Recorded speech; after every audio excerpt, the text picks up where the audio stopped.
Hey guys, it's Phil from smilinggardener.com, and today we're talking about how to use mulch.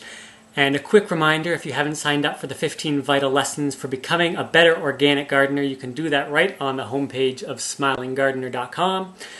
So Haley, do you remember when we used to mulch at Aunt Tina and Uncle George's? I do. I think we have pictures somewhere of that. Wow. I I don't know I where. bet it's not digital though. I bet it's like a film picture.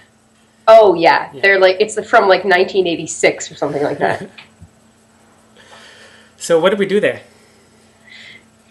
Yeah, so I can remember just, raking up huge piles of leaves and jumping in them and playing in them and all that stuff. But we would, Aunt Tina had us like mow over them until they were really finely shredded and then put them on her veggie garden. She had a huge veggie garden.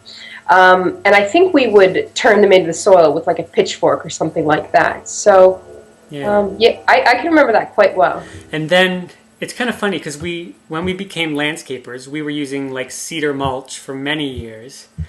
And then when we got into organic gardening, we're back to leaves mostly now, right?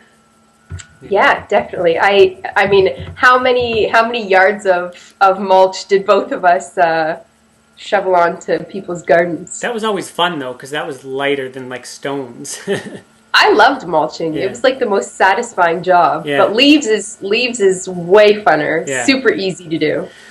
Okay, so I'm going to talk about really quickly, and there's more detail on the blog. What I want to talk about today is how to choose a mulch depending on if you're growing more like trees and shrubs, maybe an orchard, fruit trees, or more like a vegetable garden or annual plants.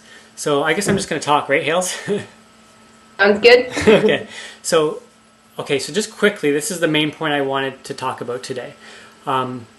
Trees and shrubs like more of a fungal dominated soil food web. They really want a lot more fungi than bacteria. And in order to get that, you want to definitely leave the mulch on the surface of the soil and use some woody material, some wood chips, not bark mulch.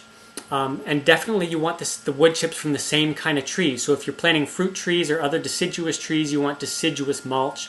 If you're planting conifers, you want more conifer mulch, because if you use the wrong one, it promotes the wrong fungi and there's other issues. So that's an important one. Still, leaves are always the most important part.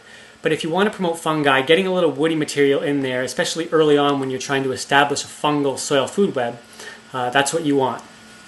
Over to your vegetable garden, that's when we definitely don't want woody material because we want more of a balance between bacteria and fungi.